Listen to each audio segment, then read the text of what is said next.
Skiathos, petite île au nord de la Grèce, pays de ma mère, lieu de mes étés insouciants d'enfant, avec ses dizaines de chapelles, cachées dans les collines ou suspendues quelquefois sur des précipices, regardant vers le large, la mer, l'horizon. Le tourisme a beaucoup changé l'âme de ses habitants, l'esprit du village. Mais une chose n'a pas changé, une fête. Cette fête pour laquelle les expatriés retournent sur l'île. Pâques. La plus grande fête pour les orthodoxes, la fête des fêtes. Combien de fois ai-je entendu ma mère me raconter les coutumes, les croyances, tous les faits et gestes qui donnent à cette fête sa signification particulière. Les gens de Skiathos ont gardé des coutumes très anciennes, celles du mont Athos. C'est la seule façon que les natifs ont peut-être de retrouver leurs racines, de vivre, de vibrer et de communier du plus profond de leur être avec Dieu, la nature et l'homme. Pendant les 40 jours de carême, les maisons sont repeintes à l'enduit de chaux. Le village fait peau neuve. On lave, on astique, on prépare la maison comme son corps à la résurrection, au printemps, au soleil, à la chaleur de la vie. Chaque jour de la semaine sainte, appelée grande semaine, apporte par le biais de veillées et des messes une reconstitution des événements qui ont précédé le drame sacré d'il y a 2000 ans à Jérusalem. Toutefois, c'est à partir du jeudi que l'intensité augmente. C'est le jour où tout le monde prépare les pains et les biscuits de Pâques. Dans chaque coin de rue, l'odeur des brioches, des cocones, des koulourakias mélangées à celle de la vanille et des écorces de citron remplit l'air. Des dizaines d'œufs cuisent dans du carmin.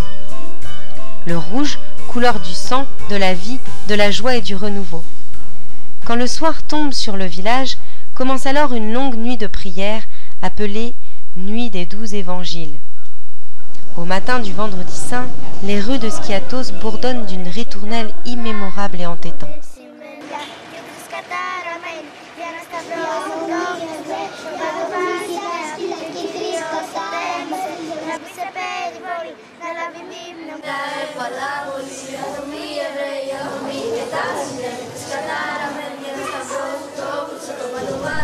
Puis commence la collecte de fleurs.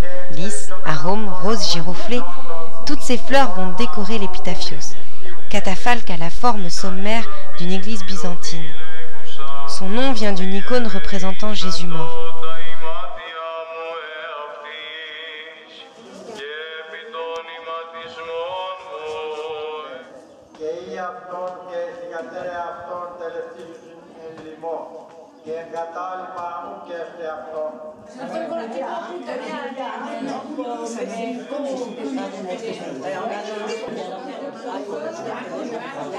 Dans le pronaos, un groupe de femmes pas toujours disciplinées s'activent à fabriquer des bouquets et des guirlandes.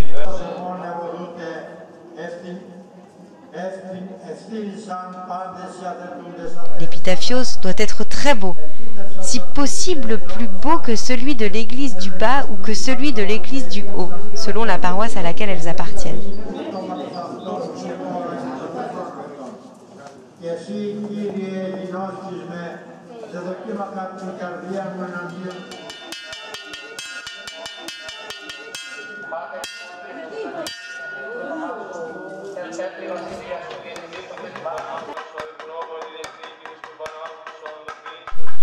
Une longue cérémonie commence en fin de matinée.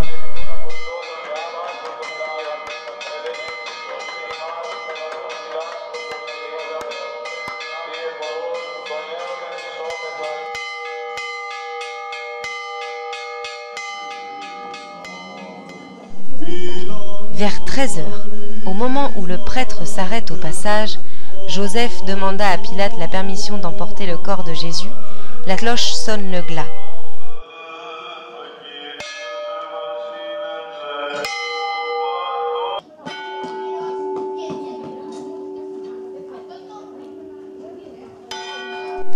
Dans toutes les paroisses, comme au monastère, ce triste tintement durera jusqu'au coucher du soleil grâce à la détermination des enfants du village.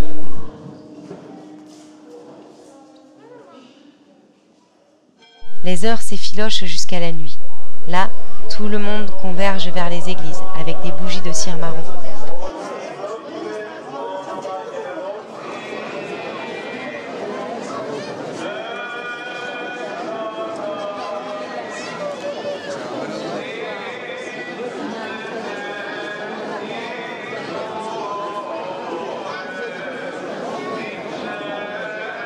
Devant l'épitaphios, les paroissiens forment un chœur et quand le rythme des cloches change, les processions peuvent commencer.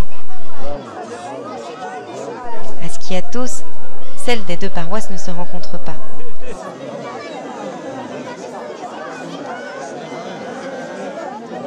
L'épitaphios est précédée de la grande croix, suivie des prêtres et de la foule qui a allumé les bougies.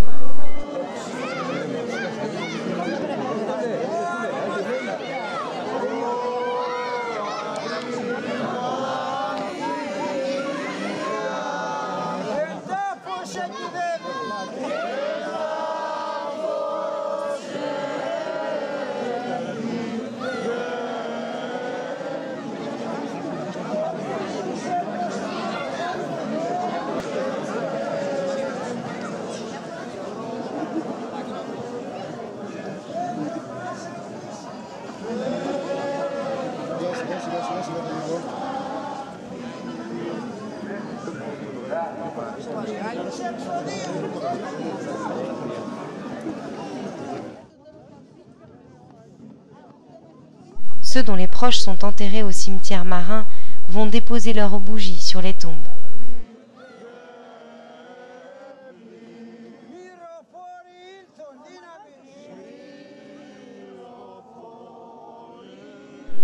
Le samedi est calme. Les femmes commencent la préparation de la magiristsa, soupe à base d'agneau et d'aneth qui acclimate l'estomac aux agapes du lendemain. Au coup de 23 heures, la grand-messe de la résurrection commence. Les gens, endimanchés et tenant à la main une bougie blanche, arrivent à l'église. Celle-ci est plongée dans l'obscurité totale, jusqu'à ce que le prêtre sorte avec une bougie allumée. Il invite les fidèles à prendre la lumière. Règne alors un moment de confusion, car tout le monde veut allumer sa bougie et sortir de l'église. C'est sur le parvis qu'ils entendront la bonne nouvelle.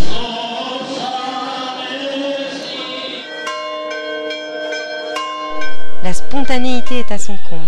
Sous les feux d'artifice, on s'embrasse, on chante, on lance des pétards, des œufs en disant « Christos Anesti ».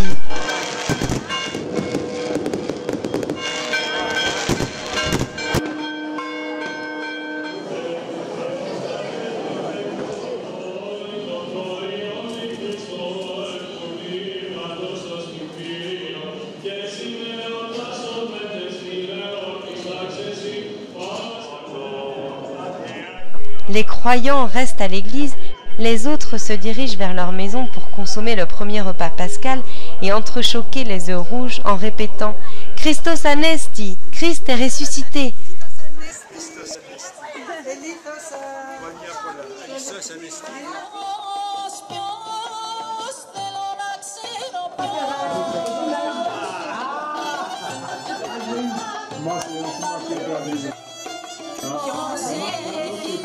Le dimanche de Pâques, les hommes levés à l'aube vont à la campagne.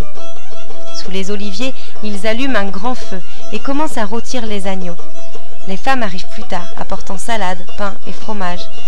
Les amis, la famille, les passants, tous sont les bienvenus pour manger, boire et danser. Pâques, ici, c'est la fête des fêtes, fête de partage et de joie, fête de la vie sur terre et dans le cœur des hommes.